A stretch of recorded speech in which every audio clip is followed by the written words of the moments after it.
प्रधानमंत्री मोदी जी ने बार बार उल्लेख किया कि सबका साथ सबका विकास के साथ साथ राष्ट्र में सबके प्रयास से ही विकसित भारत का संकल्प पूरा हो सकता है। स्वास्थ्य के क्षेत्र में विश्व की सबसे बड़ी और ambitious health plan Ayushman Bharat प्रधानमंत्री मोदी के नेतृत्व में भारत में वर्तमान में विद्यमान है। आज अटल बिहारी वाजपेयी जी के जन्म उत्सव की पूर्व संध्या पर हमारे देश के स्वास्थ्य मंत्री नड्डा जी यहां पर उपस्थित होकर देश ने हेल्थ सेक्टर में क्या क्या प्रगति की है उसका उदाहरण, उसका प्रमाण देश के नागरिकों के सामने प्रस्तुत किया। हम नड्डा जी के माध्यम से प्रधानमंत्री मोदी जी को न सिर्फ अभिनंदन देते हैं बल्कि साथ ही अटल बिहारी वाजपेयी जी ने सुशासन की जो परिभाषा स्थापित की हमारे देश में,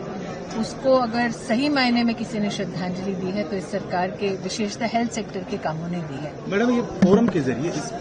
किस तरीके से हेल्थ सेक्टर को बढ़ाया जा रही है, खास करके महिलाओं की? हमारे देश में महिला शक्ति मात्र स्वरूपा के रूप में नहीं, देवी के रूप में नहीं, बल्कि देश के हमारे जो सशस्त्र बल हैं, पुलिसकर्मी हैं या फ्रंटलाइन हेल्थ केयर वर्कर्स हैं अथवा साधारण महिलाएं जो देश की राजनीति में अपने वोट के माध्यम से देश में न सिर्फ सरकार स्थापित करती है बल्कि देश की दिशा और दशा क्या हो उस पर भी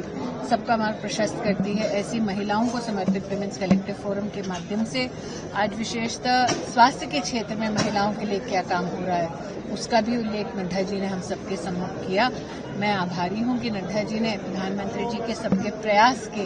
उद्घोष को यहां पर पुनः प्रतिस्थापित किया। मैम, एक सवाल क्योंकि हेल्थ की बात है तो AQI को लेकर भी बहस छिड़ गई है इस बार। मैं इतना ही कहूंगी कि इस विषय पर सरकार ने अपना वक्तव्य दे दिया है, मंतव्य दे दिया है। विशेषज्ञों ने भी अपना जो एक जर्नी में उनका जो योगदान है, कैसे नागरिक न सिर्फ सचेत रहें बल्कि स्वस्थ रहें, इस प्रकार का उल्लेख आपने कई मंचों से उनके माध्यम से सुना है। मैं इतना ही कहूंगी कि हम जैसे कार्यकर्ता हों या हम जैसे नागरिक जो हों वो समाज में इन विषयों पर कैसे अपना पॉजिटिव योगदान दे सकते हैं, मेरी भूमिका वर्तमान में। इससे अलग एक सवाल बांग्लादेश